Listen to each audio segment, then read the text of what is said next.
I believe that with leadership or influence, there are actually 8 pillars. 4 of them are external. It's like how we go lead our team. 4 of them are internal. And I want to start with what Kirk taught, which were the 4 that are external.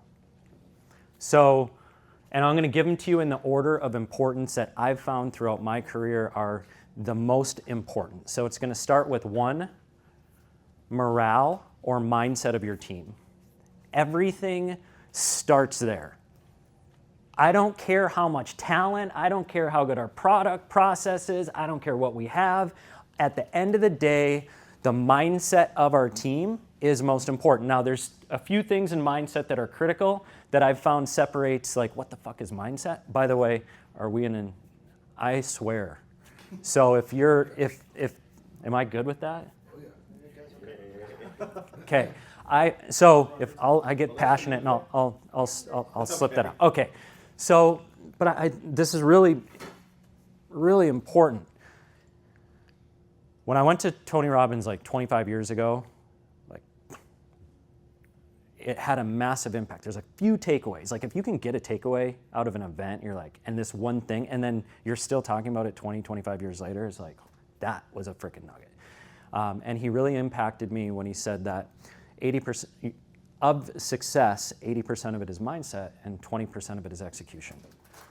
But when you really go think about it, how much time do we put into, I see most people on sales teams focusing on training and process, and they focus on the how-to. I don't see a lot of people focusing 80% on mindset. So I want to point that out to start, that there is a way where internally, when we start to really focus on this on the internal mastery side, we're going to recognize the mindset of our team. But when we look at the 4 pillars of performance and we start with mindset, we need to look at on a daily basis the mindset of every single person on our team. You need to understand on every single person on your team, what is their identity? Is it in alignment with their beliefs? What are their beliefs? And then what's their state? Ultimately, the state is going to be the energy, the floor that frickin' creates the overall team culture that we go and build. But it starts with understanding every single one individually and attacking every single one individually every day. At the end of the day, if we're not going through and if we're not doing a checkup on everyone on our team, if we're managing leaders, if we're not looking at those leaders and going, okay, what's that leader's state? If we're not going through and understanding, okay, do they have an issue with belief? What did they say? What did I hear them say about that tour type? What did I hear them say about this? How the fuck did they breathe when they came around the corner? Because that's going to tell me what they're thinking, how they're feeling, and what their state is. If we're not assessing at that level every person on our team, then ultimately we're going to fall short on the cumulative effect, which is our team culture that we want to build. So first and foremost, doesn't matter, nothing else matters if we don't have mindset and morale right. We got to start there on a daily basis. Okay, secondly, once we do that, it's about talent, right? I mean, gosh, guys, can we just agree that talent makes our jobs and lives a lot easier? And we're always looking for people better than us. Let me go find a bunch. Look, I went and Kirk went and got Brett Walters, and Brett Walters helped change my year. It's the reality. And man, I poured into him, and we became like brothers, because ultimately we get talented people around us, and if we understand them and if we can create loyalty and all of those things, that's a key piece. So number 1, with talent, we always have to be recruiting, which is very difficult as leaders in this industry, because does anybody give a shit about recruiting when we open the day and we got to go write $300,000 to $500,000? Is like, holy crap, we're executors. We got to go and we got to hit that freaking number. So we're focused on the short term that when we get to the point where we need to recruit talent, we're too late. It's just a reality. We're too late. So we have to be in our daily, we have to look at our daily as short term. I got to go perform at the highest level and produce what the expectations are, and I need to be playing the long game. I need to be recruiting. So recruitment obviously is critical to building our talent pool, as is development. We need to be assessing everybody constantly. Like I think the thing that created the most success for me in my leadership career was my ability to assess who the future leaders were. Always looking for leaders from day one. How were people acting? And then also identifying who's not a leader and who's just many times I would notice self-centered behavior, or I would notice, man, I got this person that's crushing it on front line and they got 3 people around them. They're teaching them. Why is that person doing that? Because that's who they are as a person. And so then I start to assess, okay, that person cares more about just the money that they're making. They want to contribute. There is a talented person. They're at the top of the line and they're teaching. That's somebody that I'm going to notice, okay, I want to develop that person. So we're always looking for how can we develop people, who can help us develop people. Development of our existing team is a critical component of talent because a lot of times everybody starts. Everybody's got a beginning. How do we really know who's... Laziness is the other side going, what are your numbers? What have you proven? And then bringing somebody on.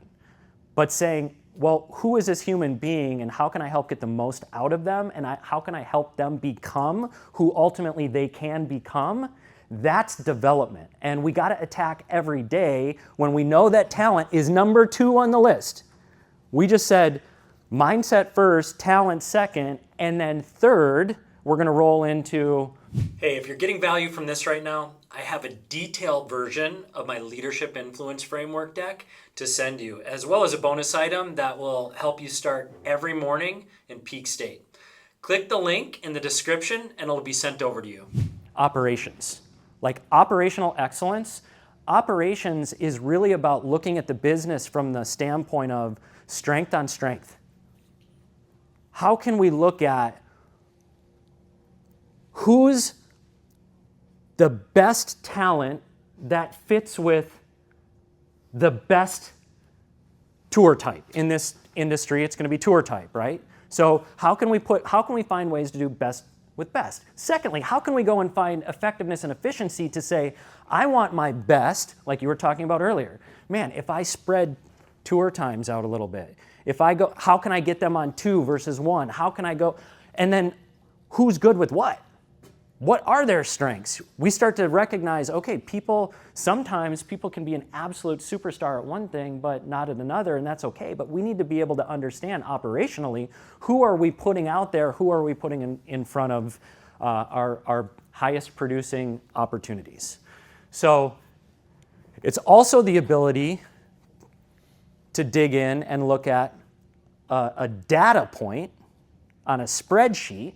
Kirk's going to pull out, we would have our fucking data screens, and they're color-coded, and the shit better be green, and if it's not, but this is what I learned from that. What I learned from that is remarkable. One of the best lessons I've learned. It's impacted me in everything I've done, from freaking investing in hotel, all this stuff.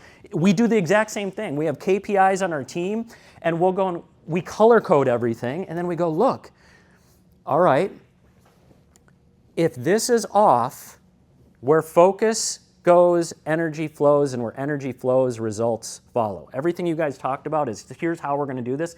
We're talking about a data point. How do we go move the data point? We put focus into it. So having operational excellence allows us to go look at each data point and assess, well, what and why. We got to know when we're good at something, why are we good at it? And then we go through and we look at the other pillars. And then lastly is process. I want to bring this up because you mentioned we're going to train them twice a week. Okay, what number is process? 4. What do most people do when a lot of times, what do leaders do when we're maybe not doing very well? Training. Okay, what number is this? When should we really be training? When should we really be training? Every day. On process. When we're doing well. Do people typically like training? No. They like training if they feel like what they got out of that training, because it's all bullshit. I mean, the reality is this is just a human experience and we're just transferring energy and it's really that simple. It's like, does it hurt more to pull out my credit card, or does it hurt more to walk away from this deal, right? We want it to feel better to pull the credit card. This is simple shit, right? But at the end of the day, agents are like, oh, I need the training. Can I train? Well, really, it's probably not training that they need. But we need to have process. What is process? Structure. It's knowing what you got to be when. Okay, who knows what they need to be when? Who? The team should know. The leaders execute on a it. measurable process so you can identify weak points, strong points. Okay, so I'll share with you the way that I see process. I see process as commitment. There are a lot of different ways we can do something. I've seen it. I've seen it happen. And although Kirk said you had to do it this way, not exactly. There were things that had to be done, so it wasn't exactly, did we give anybody a script? No. Why? Because we needed people to be people. But at the same time, we had commitment to each other. So now this is, we're going to go in there as a group together and we're going to say, hey, is this our standard? Is this how we want to do it? And we come together and we say, yes, this is how we want to come together. This is what we want to do. But we all do it. And once the commitment occurs, we've committed, now the powerful part can happen. Because once you commit, then what do you have behind commitment? We're going to execute, but if we don't, we're going to be able to hold ourselves accountable. It's accountability. The best teams that I've ever been a part of, they have accountability at every level. I would take, somebody would come in, it's their first day of training, and I would sit down with them and I would say, if you fail, whose fault is it? What do you want to make? What's your income? And they'd say, I want to make $750,000 this year. Okay, cool. And if you don't, whose fault is it? And of course, they would say, mine. And I'd say, no, it's not. It's my fucking fault. If you don't make $750,000 and you just move your life to this moment right here, and who else's fault is it? And then one of my leaders, Chris or Brett, they would say, it's my fault. If they don't succeed, it's my fault. And then at the end, the person says, my fault. And when you have all levels of accountability for everybody, because you have a commitment to each other, that this is what we're here to accomplish, this is the way that we do it, here's our standard, now we're on to something. Because now we can hold ourselves accountable, and that's what we want. We want people to be accountable. We want to be accountable to ourselves first and foremost. Man, accountability is a beautiful freaking thing. It's like such a cool thing to be able to be like, I failed. Like, guys, it's on me, I failed. It's over now. Now we move forward. It's the thing that does away with all excuses. So when we look at these 4 pillars of performance, everything from your team fits within them. When you're outwardly leading a team, you can go and look at, okay, how was our day like today? Man, we missed the mark. Okay, easy. So why? When we start to focus on this, now we can identify, because being able to identify whether we're doing well or we're not is a critical component if we want to be the best. We got to be able to quickly identify, well, why? Okay, cool. Why do we need to identify it? Why do we need to identify whether we're doing well or whether we're not? So we can grow and get better. So that we can, Remove all obstacles. I believe, so that we can find what our focus point needs to be. So that we can focus. Focus is fucking powerful, right? Where focus goes, energy flows. Where energy flows, results are going to follow. We need to know where to focus in every moment of every day, constantly. And so to do that and do that very quickly, this is the difference between having one bad day and many bad days. This is the difference between having a great day and then following that great day over and over and over, because we know why. Being able to identify the why, so when we go and focus, okay, so man, we just rolled out this new program. It was epic. Our top producers got to do this. Why did we shit the bed? And then we recognize that the reason that we shit the bed is we made an operational change that impacted the mindset and the state of the entire team. It didn't roll, whether the rollout was poor or whether the way that they saw it, what they believed to be true about it. So this is a constant game that we have to continuously do if we want to operate at the team's best. Okay, so that's the 4 pillars of performance. Starts with frickin' mindset and morale, And then we move down to talent. Who do we have? I mean, sometimes we're going to see like, oh, well, the tour mix was off. Why was our VPG down? The tour mix was off. Okay, cool. So we know that the tour mix. Why was the tour mix off? Well, because that's what the arrivals were. We're below budget. Okay, what do we need to do? It ain't changing. So what do we need to do to go and trick the system? Now we got to come up with plan B. Okay, cool. At least we know it. Then we go and look at sometimes like, well, because we have this person and this person on vacation. Well, shit. So who's coming in? When are they coming back? Based on when they're coming back, when do we want to book the tours? Do we have someone coming back on this day or this day? Let's get the tours to wait. Let's hold up. So look, these are all things that we can figure out, whether we have a good day or a bad day, why we had that day, be able to identify going through, okay, talent. We need to, whatever the situation is, we can go through very quickly and assess. It's identify, and then it's, all right, identify. Now we know what plan to execute, and it's to go and frickin' execute it. So that's really not, this was not why I felt like the biggest thing that Kirk said that asked me to share with you was not necessarily this, because he's here with you guys to move through this. But I do think that every one of you can look at this yourself on a daily basis and operate your teams at the highest and best level. And it's a framework. It's just a really simple framework to work through every single day. But I said this earlier, success is a poor teacher. When things are going well and we have momentum and we're breaking records and everything is frickin' moving and grooving, that doesn't necessarily put us in the place of adversity where we need to grow. Because what's right around the corner from record breaking is our new budget. And I never experienced anything like it.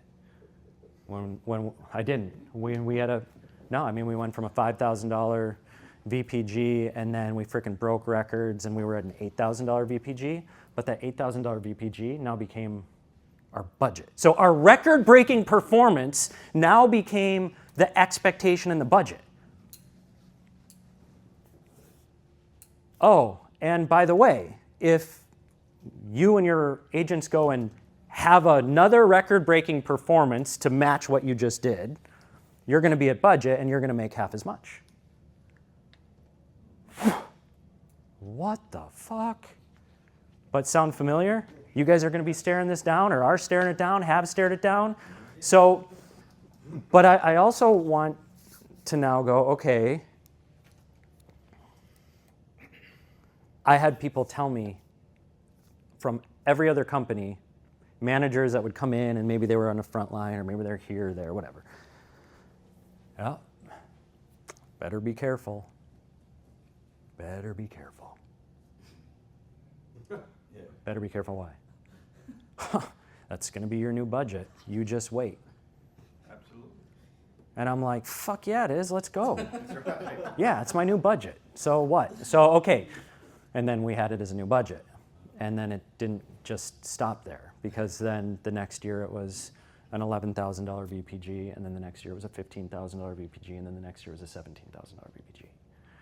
And frankly, if we really looked at it, we had, those tour segments that all of a sudden we had a $24,000 VPG. And then what does a company do when you have a $24,000 VPG?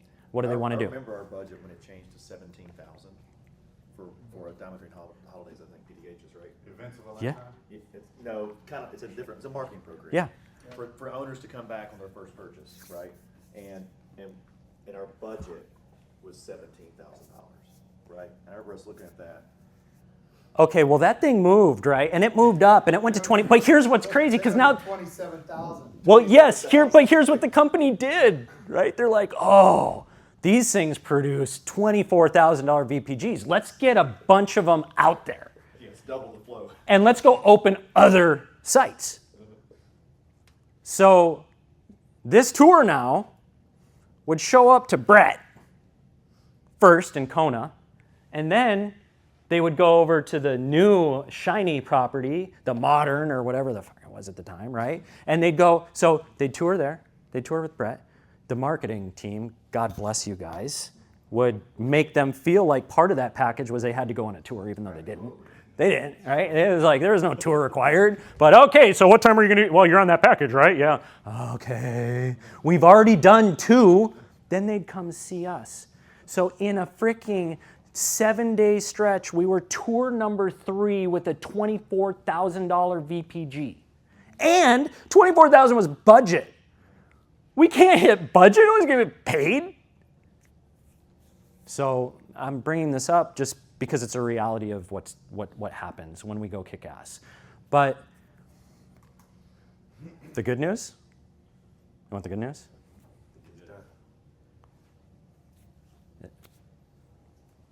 I didn't make under $750,000 for a decade. Right. And every time the budget moved, guess what we did? We beat it. We just did. We fricking beat it.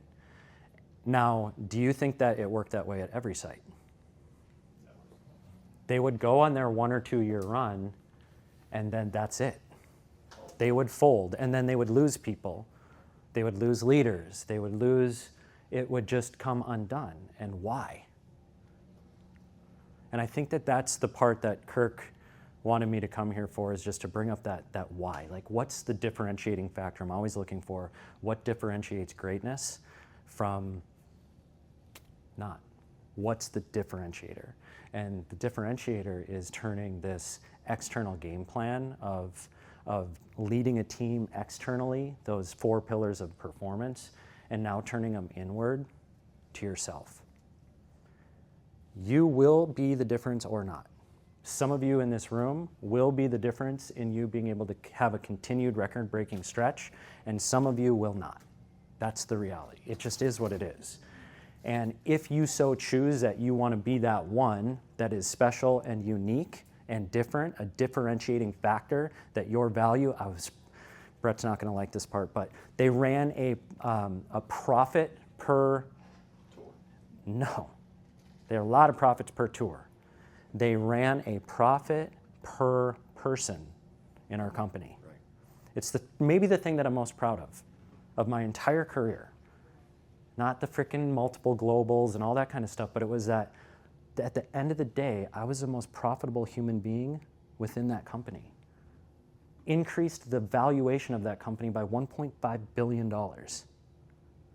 They flew every leader out that was a new leader to come and learn from us at our site, the way that we did things.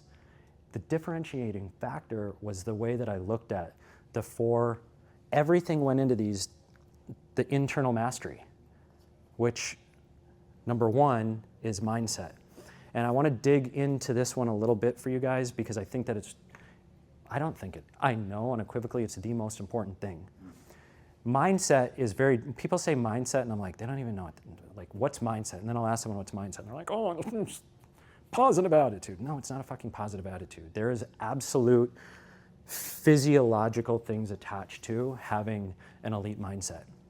And it starts with identity. That's where I said the elite mindset. It's just crazy, because identity, we don't even recognize that we will never outpace, you will never outpace your identity. Your identity isn't your conscious thinking. Your identity is your subconscious mind. So we go, whoa, wait a minute. I can't just choose to believe and then be freaking good. Like, I believe. No. If you don't see yourself as that. So what I kept finding that I was doing was I had to continue to recreate my identity. Well, what does that mean? It means that I had to learn how to freaking take control and talk to and reactivate my subconscious mind to become a new person right fucking now. Your subconscious mind doesn't have a time differentiator. It doesn't know the difference between imagination. It does not know the difference between what's real, but it does know what you tell it. And so these little things, I used to wear socks. Every day I'd have a different freaking pair of socks that would sometimes I'd wear my gunslinger socks. Sometimes I would wear my cash money socks. Sometimes I would wear my I'm surrounded by a shit show of socks to get weird. Like I had all of these different, sometimes I'd wear my record-breaking socks, sometimes I would wear, but what I was really doing, the reason that I picked them out the night before is I was programming, because I swear to you, it's over 90% of the time, I picked out my socks based on what we needed for the next day. 90% of the time, guess what we did? You did it. We freaking did it. Because my subconscious mind now, I activate my subconscious mind to tell my mind that tomorrow morning, it's gonna solve all the challenges. Like it's gonna provide, and now I used to do it through a workout, now I do it through a walk, a hike in the morning. So when I hike now, dude, the solutions are like boom, boom. Why? Because I literally have a subconscious mind activation script that I freaking listen to every single night. Programming my mind to be the person that I am right now that really I wasn't fucking yesterday, but my mind doesn't know the difference. So I program that in. So that's identity. You're never going to outperform your identity. Doesn't matter. Your identity has to believe that you are that leader that's going to freaking make $1 million. Whatever it is, you got to go, okay, well, who does that person need to be to make the $1 million? I'm fucking Superman, right? Well, damn it, you better start being Superman in your identity. Activating Superman. Truth. Okay. So that's identity. And then second is beliefs. What's the coolest thing about beliefs? Someone said it. They can be changed. Dude, it's so cool. Beliefs are so important because they're the most powerful form of thought. It's like if I had a magnet right now, the most powerful magnet in the world, and over there were some freaking knives, and I said, all right, I'm going to hold the magnet up. Who wants to stand in front of me? And there's knives over on that freaking chef knives. Who's going to stand in between me and the freaking knives? Why are you not going to stand there? Because the knives are gonna come. They're going to slice you in half, brother. So you know that to be true. It's a powerful. If it's the most powerful magnet in the world. But we can't see that force. But it's truth, isn't it? It's law. Yeah. It's law. It's gravity. Well, freaking every day of the career in these rooms, I said, this is not about selling timeshare. This is about proving human nature. And freaking belief, to me now, is an absolute law. It's the strongest form of thought, and that's why it matters. It is the strongest form of thought. Because it's the strongest form of thought, that will be the thing that manifests. So now I got this powerhouse manifester. It aligns with my identity, so I can choose to believe consciously. And then the third thing is state. So my team never... Were you there when I stopped letting the team sit? When we moved into the back room? Yeah. Nobody sat in the morning meetings. They all stood in a freaking half circle. Let's go, baby, right? Because I recognize, why are we just all like it's really hard to be in a state when you're sitting there and you're drifting off. And I mean, I see it right now. I see half you guys are like in and out. It's fine. I'm used to it. Don't worry. But my point is, because your state is, we're just sitting there. But in our morning meetings, bro, seriously. I mean, but just give a couple little jumps. How good do you feel, right? But our state is so critical, right? Our state is critical. It just is. When we move, when we talk, when we go, it's like, I'm feeling freaking good. And I don't naturally feel good. I feel freaking depressed naturally. So this is like, all right, I got to get myself in freaking state. When we align these three things, identity, belief, and state, now we can accomplish anything. We've put ourselves in the position to say, none of that shit matters. Like breaking records and new budgets. And so to create this mindset, I think one of the indicators to create this mindset is, all right, well, when did I hear yeah, but? Did anybody, when you were talking about bringing in guests of, Oh, we're going to increase guest stub penetration. Didn't anybody go, yeah, but? I did. That was my first initial thought was, oh, yeah, but that's gonna, and then my mind starts proving the limiting belief, which is really a good thing, because now when I recognize, yeah, but, I can go, okay, so I got to attack this thing because I can choose to believe what I want. I can go and make decisions about myself. I can go get in state, and now I can actually go and lead if I can get behind this thing in the right way. So finding the yeah buts allow us to create the identity and the beliefs and be in the state that we need to be to overcome them. So just We need the yeah buts so we know what they are. we need to know them, and we need to know them because if you're thinking it, But not saying it. We need to know it. and what do you think they're thinking? Yeah. Bro, if we're the strong ones, we're the leaders, and you're thinking, they don't have the strength that you have. They're not in the leadership role. So we need to know and overcome that before through positioning, through how we're going to do this, how's it going to affect them? How do we go roll this out so that they get behind it? How do we provide opportunity? How do we make sure that we set it up right? How do we make sure that we balance things like we talked about before? How do we not just go and totally go everything strength on strength and take hope out of the line? Because that's a very bad place to be. I've been there. I've done it. I've gone so deep on segmentation that now it had an impact. So, okay, so there's mindset. Now, the next thing is communication. This is really, really key. Communication as a leader is obviously an incredibly important part. If you're unable to communicate clearly well, first of all, let's start with what makes communication communication.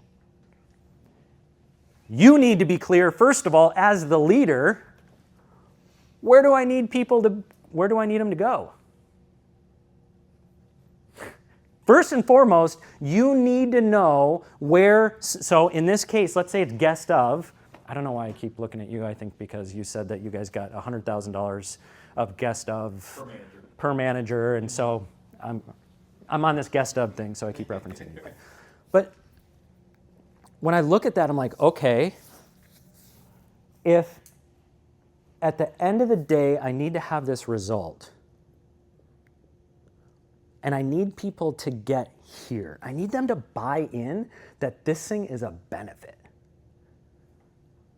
How do I, how can I make it a benefit? What are all the benefits? What are all the positives? What are all the drawbacks? How do I overcome that so that I can make a very clear end game? I need this person that's gonna take that frickin' tour to feel like, hell yes, I got opportunity. It's gonna help me, it's not gonna hurt me, or maybe it's, if I don't sell this, it's going to crush me. However it needs to work, you guys have to assess that, but that message has to be clear. That's the first step. Then the second step is you better figure out where they're currently at before you communicate, because this is one of the most common frickin' mistakes, is we just go and think, oh, I'm going to just communicate it. But we don't recognize first and foremost, where are people at? Your team and your communication will have massive impact if first and foremost you can show that you understand them. That's critical. So how do we read the room? How do we read them? How do we read other people? To communicate well, we first have to understand them, and then lastly, now we need to craft that message. The vision needs to be clear, and we need to be able to move people emotionally, not logically. Leadership is about movement. Okay. Performance. What I recognized and I started realizing is, okay, performance equals street credibility. Like performance, and where street credibility starts is not necessarily with what's the outcome.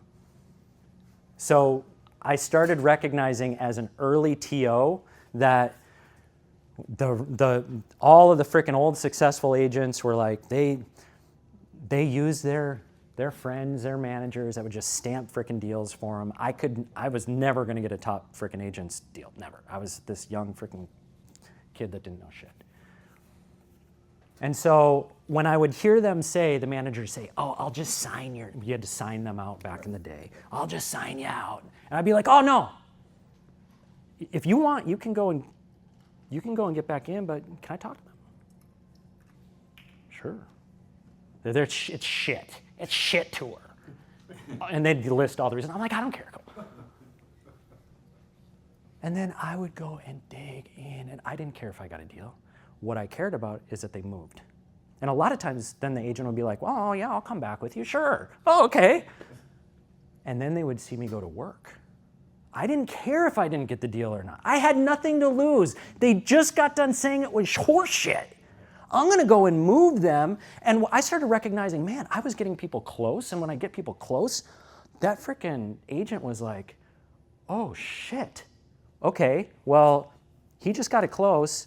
I need somebody. I started noticing that they were giving me now the people in the middle that needed an actual closer, that needed someone. Instead of inviting their friend in who was just good at freaking stamping their name on the deal, they didn't trust them to actually get a deal. So now they're like, well, let's see if you can get it. And I get the deals. And now I had street credibility. And it started with not caring about failing. Same thing like this moment right now. Dude, do you really think that I wanted to get up here and stand in front of a bunch of killers that are running record-breaking freaking numbers? Like, no, it's terrifying. Seriously, like, holy shit. I'm coming in, I haven't freaking stood on a sales floor for freaking 5 years, and now I'm gonna go stand in front of ones that are breaking records? Like, what the? But you know what? When I sense that fear, that I'm like scared that I'm gonna fall short, that's when I know I need to go all in. So performance to me is about recognizing that that's the moment is when you sense that fear of failure. That we develop a relationship with the fear of failure where we recognize it and then we go, oh my gosh, I recognize that. Time to go all in. So that's obviously a critical part of performance. Other thing is to know what you're really special at. What's your zone of genius? Because if your team can see you operate in what you're best at, and you can go and show consistently and step into that, spend the bulk, when you can, spend your time in that area where they're like, oh, I couldn't do that. When someone says, oh, I couldn't do it that well, that's where you want to double down, right? Every time you have the opportunity. And then lastly is preparation. So I would have people come out and say, oh my gosh, we've heard that your morning meetings are the best morning meetings in the world. And I'd go rip a 15-minute morning reading. What people didn't see is that it started on my hour-and-a-half drive home the night before. That I would drive an hour and a half to get to work back and forth in the morning, and that time to me, extended my career, was extremely valuable. I used that time. But I assessed every single person on our team every single day. Then I crafted us not as just individuals, but as a whole. I would develop, okay, who do I need to lie to today and tell they did awesome yesterday because they're struggling so poorly that they just need a little boost of confidence?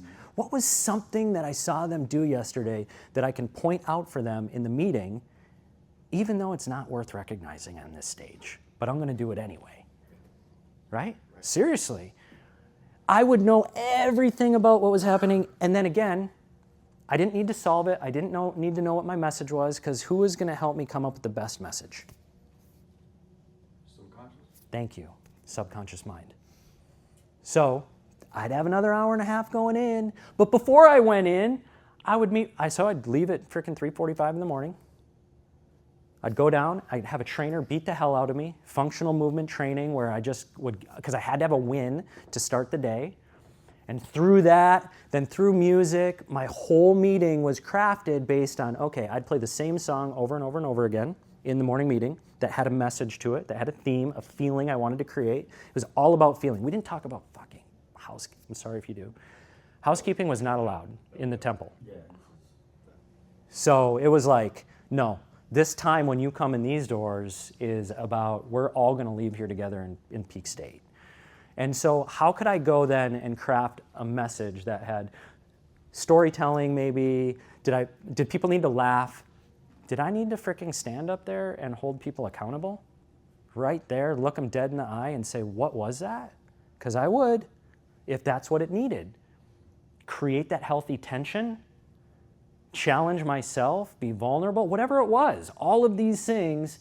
But the point is, I had 15 minutes to go move a room that could go out there and produce freaking $500,000 on 20 tours, right? Or $700,000 on freaking 15 tours.